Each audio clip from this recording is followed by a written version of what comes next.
Fala pessoal, uma péssima notícia para o estádio do Flamengo. O processo de descontaminação do solo vai demorar 2 anos, conforme trouxe em primeira mão o Fabrício Kika, do canal Mundo na Bola, que por sinal vai trazer todos os detalhes, ele que é o principal especialista nesse assunto em língua portuguesa. Então, aquele prazo para a inauguração do estádio em novembro de 2029, esquece, isso não vai acontecer. Aliás, tem se falado muito pouco sobre o estádio do Flamengo, evidentemente, por causa de todo o aspecto desportivo, afinal de contas, há vários assuntos, né, em alta no Flamengo, a disputa da Copa do Mundo de Clubes, o caso Gerson, que a gente vem acompanhando de muito perto, mas a gente não abandona esse assunto por aqui. Roda a vinheta.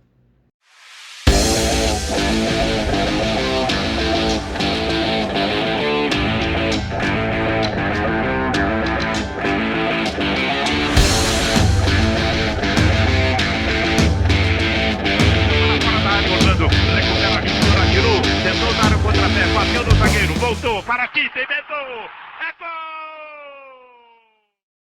Salve, salve pessoal, deixe seu like neste vídeo, é muito importante que você faça isso, inscreva-se aqui no canal, porque a gente vai destrinchar com o Fabrício Kika, que como eu disse, é o maior especialista que existe em língua portuguesa nessa questão do estádio do Flamengo, a contaminação do solo, que por sinal, com a colaboração dele, Kika, do canal Mundo na Bola, aliás, inscreva-se no canal Mundo na Bola, a gente trouxe essa história da contaminação do solo no ano passado em primeira mão para você. Só que a situação é muito pior do que aquela que se imaginava. O Fabrício Kika trouxe essa informação em primeira mão para você. Vou falar mais sobre isso neste vídeo, que tem um oferecimento da BandBet. Você que gosta de fazer uma fezinha, não conhece o site bandbet.bet.br, meu camarada, então você não sabe o que está perdendo, hein?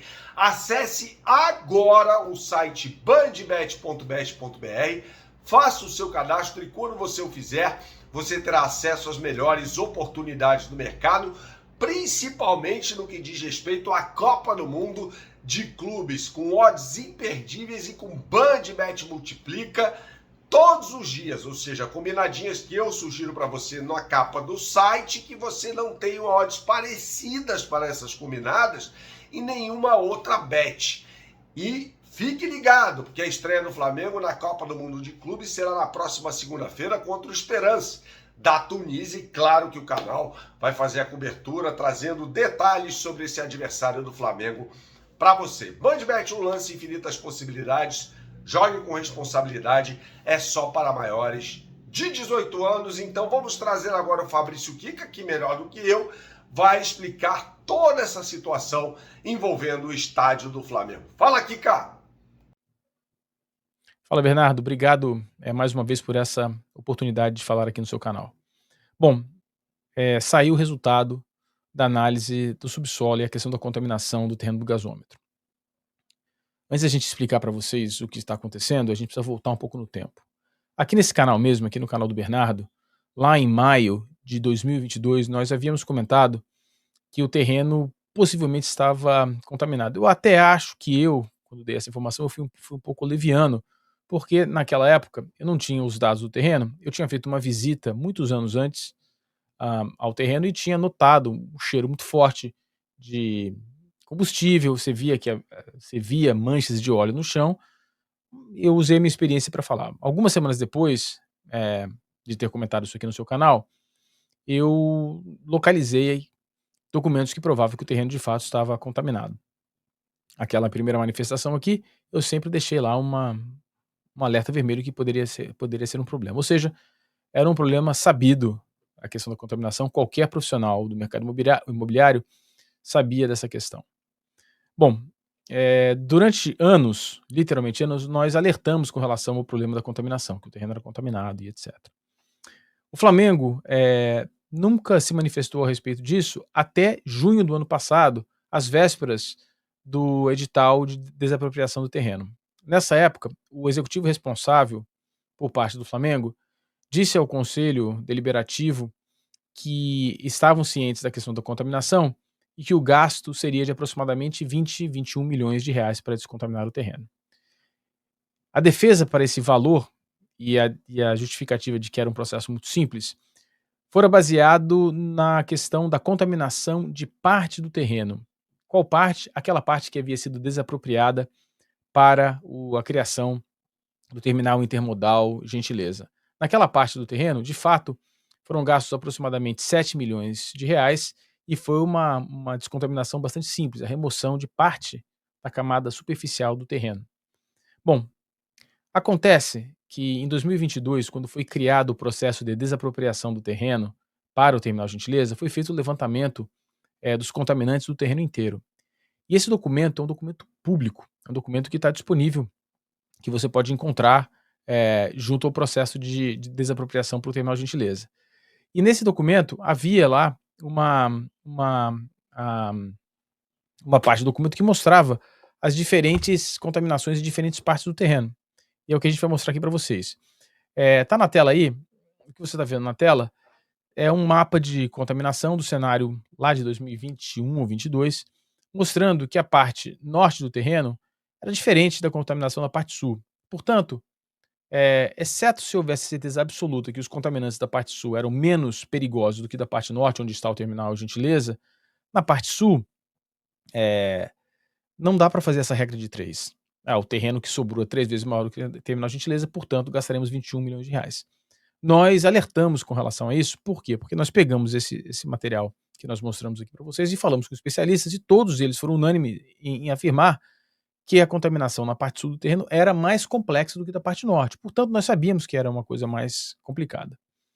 De toda maneira, insistiu-se em 2 pontos: que a contaminação não seria um problema, que não atrasaria o projeto e que o projeto seria entregue em novembro de 2029.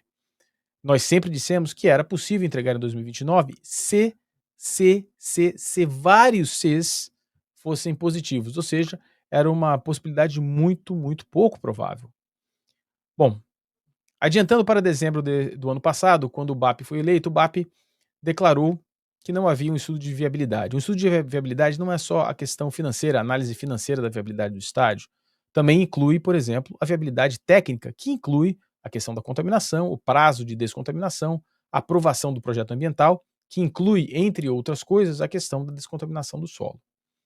Bom, quando virou o ano e o BAP efetivamente assumiu a presidência do Flamengo, foram disparados alguns processos. O primeiro processo foi o processo de contratação da Fundação Getúlio Vargas Projetos, que é uma parte, é um braço da Fundação Getúlio Vargas que faz análise de viabilidade para empreendimentos diversos. Para que esse estudo fosse completo, era preciso que fosse realizado o estudo de análise do subsolo, que analisaria 2 coisas. A primeiro, a questão da resistência do solo para a fundação do solo, né? Você vai construir uma arquibancada lá, você precisa ver o quanto você vai gastar de fundações e etc. E também a questão da contaminação, quão difícil, caro e quão demorado seria o processo de descontaminação do subsolo. Normalmente, como nós dissemos aqui no canal do Bernardo e lá no meu canal, no Mundo na Bola, em inúmeras oportunidades, a compra do terreno, normalmente uma compra de terreno dessa magnitude, exige esse tipo de análise, essa diligência. Você vai lá e faz essa análise e fala, olha, vai demorar tanto tempo. Bom, em janeiro disparou-se esse processo, o processo de análise da resistência do subsolo para a fundação e também a questão da contaminação. A demora desses estudos impactou também na viabilidade da Fundação Getúlio Vargas, porque a Fundação Getúlio Vargas depende do resultado desses estudos para construir a sua própria viabilidade e entregar esse projeto ao Flamengo. Finalmente, nós fomos informados com relação ao processo de descontaminação. Esse processo demorará 24 meses.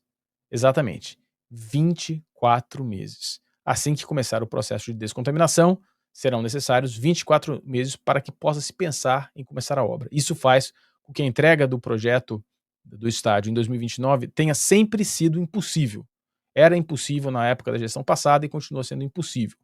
Agora, comprovados, há uma questão ambiental a ser resolvida. Você não pode começar a obra antes de resolver a questão ambiental. Em algumas situações é possível fazer algum adiantamento, mas a obra propriamente dita só quando isso estiver sendo resolvido. Há um outro problema, né? Parte do terreno ainda está ocupado pela Naturgy, ou seja, a Naturgy precisa ser relocada, precisa ir para um outro ponto. Aí sim começa a fazer sentido uma análise mais completa de quando esse projeto pode ser entregue. sem que se saiba exatamente quando a Naturgy vai sair, não se sabe exatamente quando vai acabar o projeto ambiental, quando vai ser transferido a questão da tubulação e etc. A informação de hoje, a informação que vale, é que assim que começar o projeto de descontaminação, demorará 24 meses. Aí você pode estar perguntando, né, por que o Flamengo ainda não começou? Porque não é só começar o projeto de descontaminação. Esse projeto de descontaminação tem que ser aprovado na secretaria responsável, Secretaria do Meio Ambiente. Essa Secretaria do Meio Ambiente pode ser a Secretaria Municipal ou estadual. Normalmente seria estadual. Talvez por um acerto político ali entre a Prefeitura do Rio de Janeiro, o Governo do Estado do Rio de Janeiro, isso fique com a Prefeitura. Mas normalmente um projeto desse tamanho vai para a Secretaria do Estado. O Flamengo tem que então apresentar um projeto de descontaminação no INEA, se for no Governo do Estado, e aí apresentando esse projeto de descontaminação, o projeto é aprovado e aí o Flamengo começa a fazer a descontaminação. A partir daí, conta-se 24 meses. Essa notícia é ruim? Por um lado, sim, porque o projeto vai atrasar. Por outro lado, é muito bom, porque permite ao Flamengo, isso dá ao Flamengo 24 meses para desenvolver o projeto, melhorar a questão do desenho arquitetônico, dos acessos, do fator de intimidação, dá para fazer um projeto mais enxuto, dá para fazer um projeto que seja esportivamente melhor, com uma acústica melhor, enfim, dá tempo do Flamengo fazer isso. E, sobretudo, dá tempo do Flamengo estabelecer uma concorrência de construção para que haja uma diminuição no custo de obra, espremendo a engenharia, fazendo com que um projeto seja o mais eficiente possível do ponto de vista construtivo, dos custos e etc. Ganhar esse tempo pode ser muito bom na questão financeira, também porque permite ao Flamengo melhorar a sua posição de caixa. A notícia é ruim por conta do prazo, a notícia é boa porque permite ao Flamengo uma organização que não seria possível fazer se o projeto de fato fosse, na hipótese, né, entregue em novembro de 29. A informação é essa. Muito obrigado mais uma vez pela oportunidade. Não se esqueça, né? Deixe seu like aqui no vídeo do Bernardo. E se também quiser mais informações mais completas, dê um pulo lá no canal Mundo na Bola, www.youtube.com/Mundo na Bola. Tem várias informações sobre o estádio lá também. Obrigado, Bernardo. Até a próxima.